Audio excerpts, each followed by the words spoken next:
I'm your friendly neighborhood Endman64, and I'm bringing you the next episode of Pokemon Scarlet. In the last episode, we took down the gym leader of Montenevra and earned our 6th badge, along with the TM for Shadow Ball. Spumbo evolved into Noivern, and is now basically one of the most broken Pokemon in the game, at least for the time being.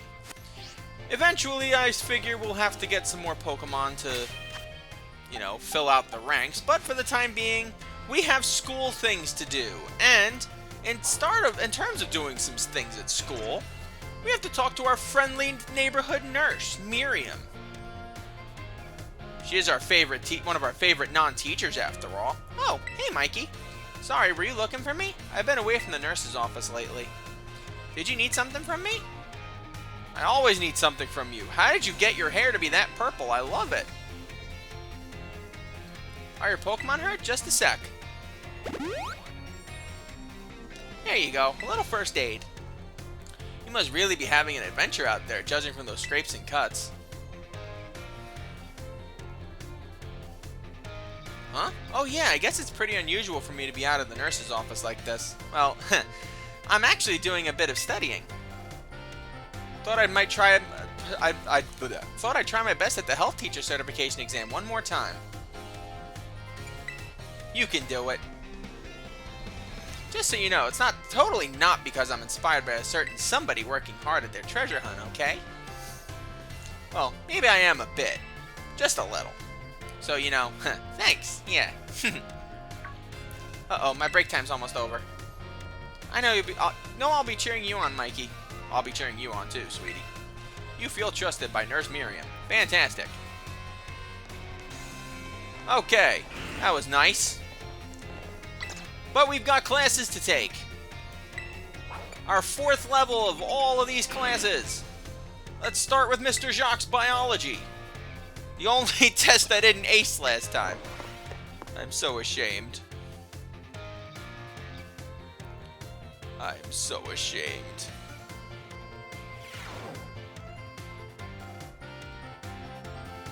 Hello. I hope everyone's ready to learn some new things today. You all did really great on the midterm exam. Mikey, you failure. Thanks for answering my little question at the end, too. I'll be sure to keep your responses in mind. Alright, we're now heading into the last half of our classes together. It's time for our knowledge to evolve and grow, just like our Pokemon. Evolution, yep, evolution. Today we're going to learn about the fascinating phenomenon of Pokemon evolution. As your Pokemon battle and level up, they learn moves and get stronger. And for some Pokemon, once they've leveled up enough, their appearance changes and their stats increase, sometimes by a lot. That's Pokemon evolution. Pokemon become very strong when they evolve, making them trusty partners in battle. But some people prefer to keep their Pokemon in their adorable pre-evolved states. To do this, you just need to remember a certain button when your Pokemon begins to evolve. Say it with me. If you already know, to cancel evolution, press the C button. B button. That's right, everyone. B for best answer. The button you want when you need to stop a Pokemon from evolving is the B button. But on occasion, the Endman's B button will just randomly press itself so I can cancel out evolutions. Stupid thing. If you press this button soon after a Pokemon begins to evolve, you can stop it from changing. You can also let Pokemon hold an item known as an Everstone to keep it from evolving. And keep in mind that the requirements for evolution differ from Pokemon to Pokemon. Some may evolve by having a certain item, such as a Firestone or a Thunderstone, used on them. Others may have to learn a specific move or defeat a specific Pokemon in battle to evolve. The way Primeape evolves into Annihilape is especially strange. You see, there's a certain move that... Oops, sorry, looks like we're out of time. I guess we'll have to end the class there today. Thank you all for your attention. Wow. Primeape does not get the love it deserves. I want it to get Annihilape, damn it. Another Pokemon that just missed the cut for this LP. I have a lot of Pokemon that just missed the cut for the LP, but that shows you how much effort I put in. Oh my god, I got 2 classes? Sweet Jesus. Oh my god. You know what, we'll come back here after we do the, We'll come back here after we've beaten all the other stuff so we can take care of that. Can't believe I thought we were done with the classes. I thought it was gonna be one at a time. Oh, whatever. You know, I just kicked your sister's ass in a rap battle and a gym battle, so whatever, Miss Time. Well done on the midterm exam. Some of you earned perfect scores, and others seemed to have a bit of trouble, but I can tell that you all tried your best. I am quite pleased to say that every last one of you passed. I can only assume that this means you all have come to love numbers. Stay sharp and try your best for the rest of my classes too. Speaking of staying sharp, do you know how that word applies to Pokemon battles? That's right, it has to do with stat boosts. A Pokemon's stats can rise and fall throughout the course of battle, correct? For example, if a Pokemon uses the move Work Up, its attack and special attack stats will rise by 1 stage each. And as you may know, each time a Pokemon's attack or special attack rises 1 stage, moves affected by that stat will deal 50% more damage. If that same Pokemon from our previous example were to use Work Up again, both its attack and special attack will have risen by 2 stages total. This results in a 100% increase to damage dealt, making its moves twice as strong. Swords Dance, on the other hand, boosts attack by 2 stages at once, allowing the Pokemon to deal double damage after just a single use. Oh my god, using Swords Dance twice would boost the Pokemon's attack stat by 4 stages. How much more damage then would this Pokemon deal?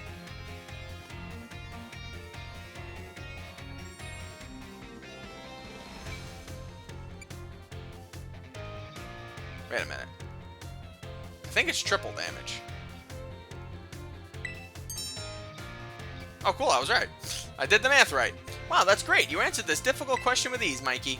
Each stage that a Pokemon's attack or special attack stat is increases its damage by 50%.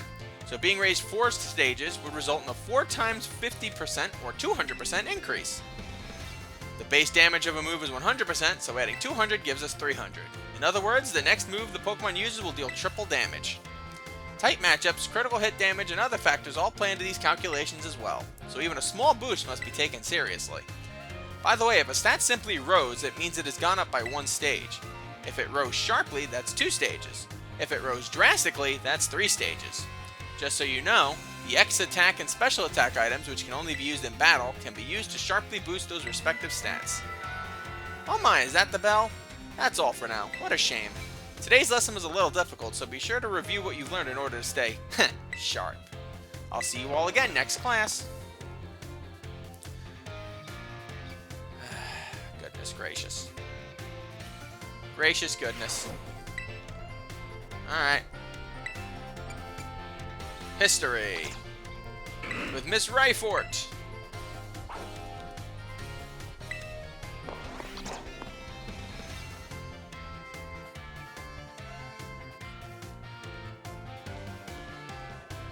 God, it's 8 o'clock already, my goodness. Greetings, my little students. Whatever you did yesterday, it is now a part of history. I was hoping to continue unraveling the marvels that history has presented to us today. However, I imagine your ability to concentrate has been spectacularly derailed by my midterm. I suppose changing things up for fun and variety may be a good idea every now and then. So allow me to tell you an old fairy tale that has been passed down in Paldea for generations. Once upon a time, there was a king who very much enjoyed collecting treasure. He was particularly fond of treasures from other countries. One day, a merchant from the east heard rumors of this king and came to meet him. The merchant laid out 4 treasures in front of him. The 4 treasures were as follows: a vessel, a sword, a set of tablets, and a set of beads. Seeing such rarities before him, the king leaped for joy. He showered the merchant in gold coins and claimed all 4 of the treasures for himself. Aha! Perfect timing to make eye contact, young Mikey. Answer me this. I said that one of those treasures was a set of tablets. What do you think these tablets were? Handheld electronic devices, medicine that you chew. I'm gonna guess wooden planks? Okay, cool. Correct. Your daily pursuit of knowledge serves you well. These particular tablets were wooden and used as a writing medium in the East in ancient times. As you may know, they fell out of popular use as paper became more universally available. For the king to consider these paper substitutes treasures, they must have been of superb quality. That, or perhaps they had some amazingly profound teachings written on them. So, the king obtained these 4 treasures, and on that very night, it is said that a terrible disaster rained down upon his castle, reducing it to rubble by dawn.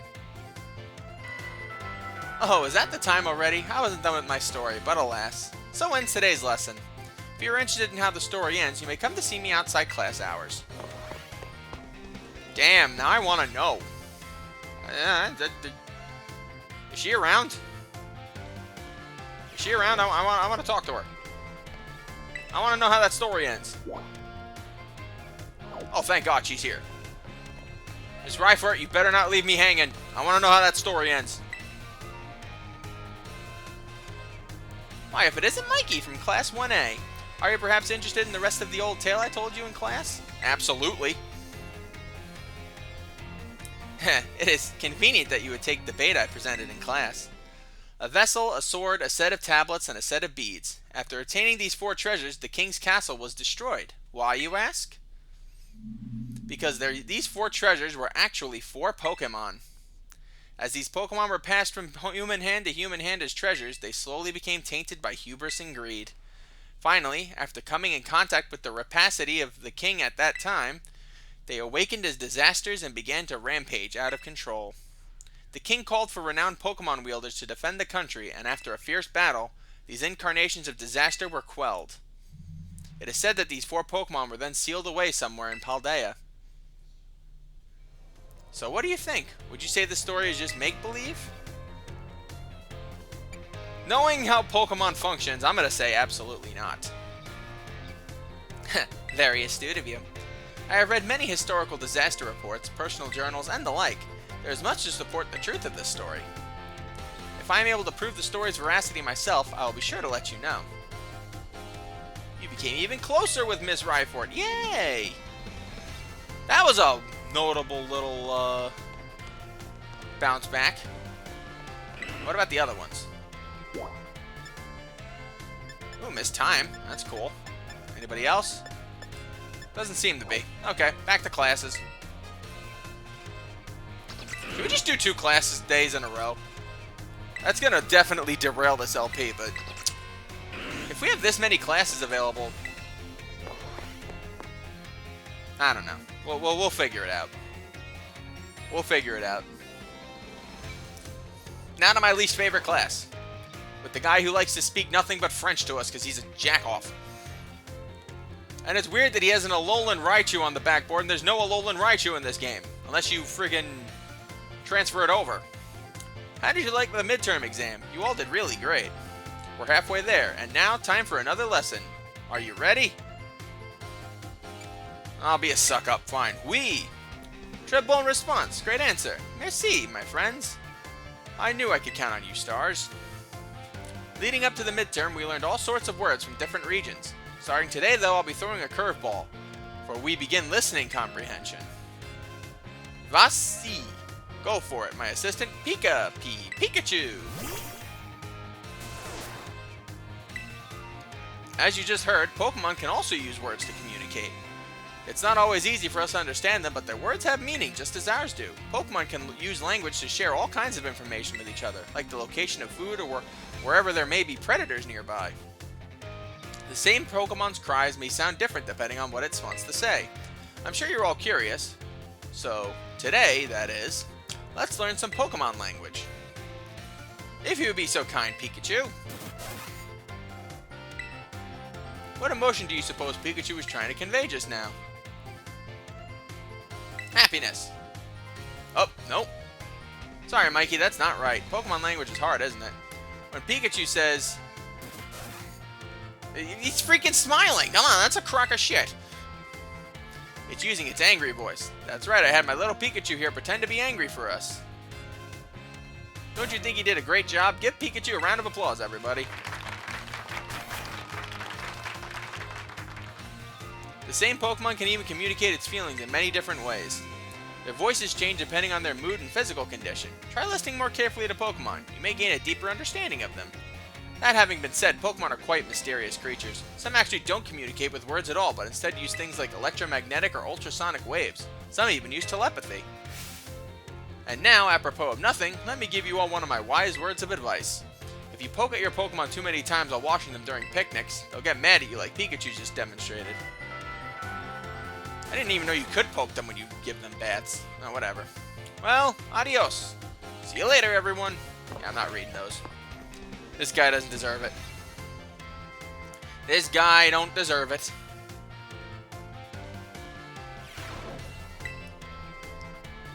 Alright. We have 3 more classes to take. And then I gotta do this all over again. Thank God it's Miss Dendra. Miss Dendra is amazing. She's awesome. We can learn from her.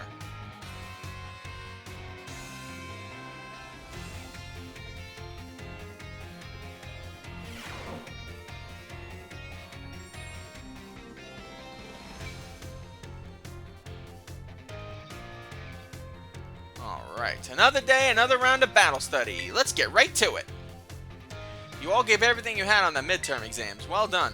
We'll resume our regular classes today, so keep up that energy for the second half of the term. Have you all been using the R button to send your Pokemon out? If you do, your Pokemon will run off in the direction you're facing. It's a super useful tactic that lets your Pokemon pick up faraway items from you. And that's not all. If there's a wild Pokemon near you, where you sent your Pokemon, they'll start battling each other. We call those battles auto battles. Just as the name implies, your Pokemon will act on its own during auto battles, meaning you won't have to give it any commands. And if your Pokemon wins, it'll get experience just like it would in a regular battle. If you make good use of these battles, they can be a real efficient way to train your party. But you'll want to remember that Pokemon won't evolve or learn new moves right away if they level up from an auto battle. Also, if a Pokemon loses an auto battle, it'll come back with just a small amount of HP left. Make sure to heal it up right away. Whoops. I just about did the whole class as a one-sided lecture. Does anyone have any questions so far? How do I stop an auto battle? There's no stopping an auto battle once it starts. You'll have to wait and see how it plays out. You can call your Pokemon off burp before the battle starts though if you press the ZR button while your Pokemon is still on its way to the opponent. Even during auto battles, our Pokemon are out there battling for us. They're trainers. Keep an eye on them as much as possible, and if it looks like they're going to lose, be sure to have them retreat. Also, this goes without saying, but Pokemon with low HP are already worn out. They probably won't enjoy auto battles as much, so don't work them too hard, okay? In conclusion, auto battles only work if a trainer and their Pokemon have a relationship of mutual trust. Be smart with how you use auto battles so you don't lose the trust of your Pokemon. Oh man, I was just about to suggest we do some hands-on practice to really drive the point home. I love how they all have these tiny little Pokemon and I got this massive-ass crocodile next to me. But I guess we run out of time as usual. Class is over for now. Take care, you little rascals. Alright, so what's left? We got Art, and we've got Home Ec, right?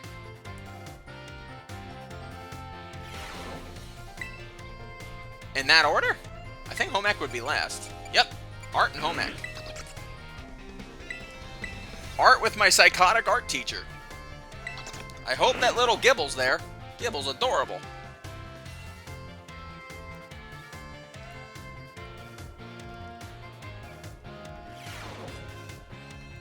Hello class, it is I, Hassel, yet again. I'm pleased to say that everybody did very well on the midterm exams. As a reward for all your hard work, we have a very special guest visiting us today. Now then, Brassy, please come in. Greetings. Oh, greeting. Oh, it's Brashius. I thought it was a girl. I am Brashius. I am an artist and I focus exclusively on grass-type Pokemon for my work. Brashius here mainly creates three-dimensional pieces, such as statues and the like. One of his major works is the installation titled Surrendering Sunflora, found in Artisan. Many of you who've challenged the Artisan Gym are no doubt familiar with these sculptures. I challenged that like 8 years ago. Good lord. Yes, I do recognize some faces among your students. I hope you all understand how fortunate you are to be able to attend Hass's classes. Hass's classes. Old Hass is the man who saved me when I had lost all hope and given up on myself. But he never gave up on me. I do not exaggerate when I say that he is my mentor in life. Oh my god, I'm just imagining Kelsey Grammer voicing this guy. I can't do a good Kelsey Grammer though, unfortunately. It's precisely thanks to Haas that I was able to establish my current art style. Ah, dear Brassy. I have nothing against reminiscing about old times, but today I hope you will guide this class in a way only you can. Of course. Let's see. Why don't we discuss what Haas mentioned? Surrendering Sunflora. Can anyone tell me what my mood was when I crafted its detached expression? I would assume sad, but I've already flummoxed one question in this. Let's try it again. Alright, so let's see. Let's see. Class answers. Art.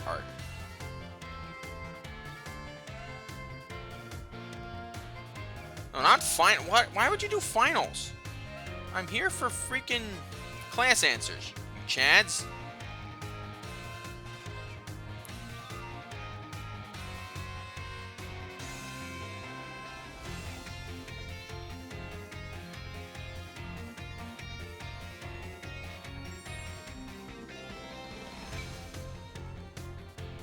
There is no correct answer? Okay.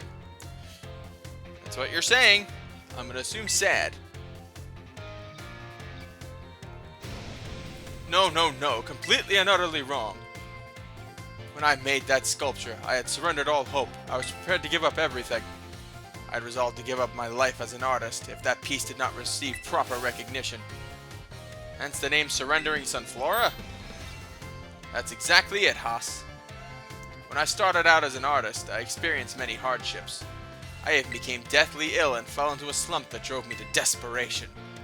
I began worrying only about what would sell. I was concerned only with fame and fortune. But all of my pieces during this time had no depth. They were all shallow trash.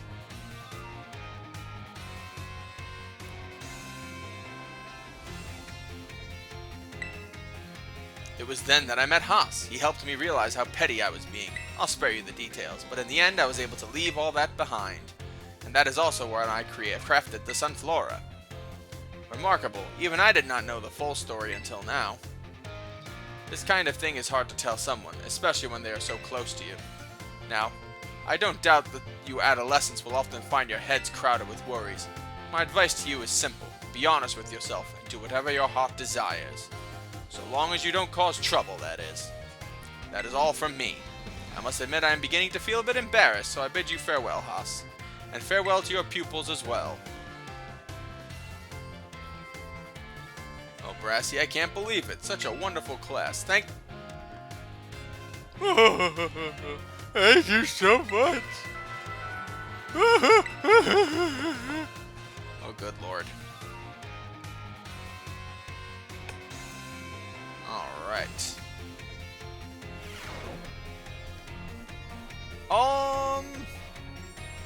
Yeah, that's art.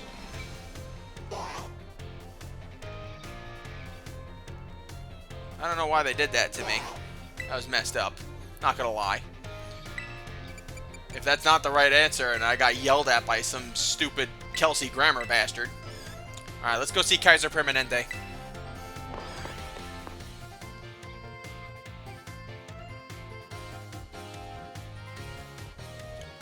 Alright, let's see that wonderful mustache. There it is. Put away your phones. It's time to be in class. Though some of you had to retake the midterm exam multiple times. I am glad to say that the majority of class passed without issue. I feel honored to see that this knowledge and skills indispensable for daily life have taken root in all of you. I trust that you all will work just as hard on your life skills in the second half of our course as well. Let us now turn our attention to the topic of the day, which was inspired by a question I received on the subject of meal powers. The student who asked this question is a young man who enjoys the culinary arts. He tells me that he regularly researches culinary techniques on his own and pays careful attention to the ingredients he uses. He also spends days and nights studying all aspects of— oh, goddammit, Arvin. Arvin, you Chad, what did you do? Yet despite this, he is baffled by his inability to increase the effectiveness of his meal powers. So tell me, Master Mikey, since you did quite well in your midterm exam, what should this young man is Arvin that Chad do to increase the effectiveness of his meal powers? He should make food with other people. Perfectly correct. I see that you are knowledgeable about culinary arts. To increase the effectiveness of meal powers, your sandwiches must be filled with many different ingredients. For a single person, this may prove difficult, but if you prepare a sandwich with others, you will be able to handle a larger serving of bread. With a larger base to start with, it becomes quite simple to add more ingredients to your sandwich, which in turn makes it possible to receive meal powers of increased effectiveness. This applies more broadly as well. When dealing with a difficult issue, working with others to solve that issue may be the best course of action. I am sure that Arvin will likewise work with the friends to craft his sandwiches in the future. Way to go, you Chad. Not you, Kaiser Permanente. The identity of the male student is a matter of privacy, so I would ask that you do not pry too deeply. Our time together has come to an end for today. I bid you all farewell. Okay, so I failed another class, woohoo! But it's only languages, so I don't need to know French. And if that Pikachu says I was wrong, I'll punt it. Whatever. Thank you guys for joining me. I'm your friendly neighborhood Edman64. Join me next time when I think we got more classes to do. If we unlock the last portion of classes, I'll be very unhappy. But we're going to do classes for one more episode. If you do not want to watch, I apologize in advance. Maybe come back the next day, I don't know. Until we meet again, my lovelies, sayonara.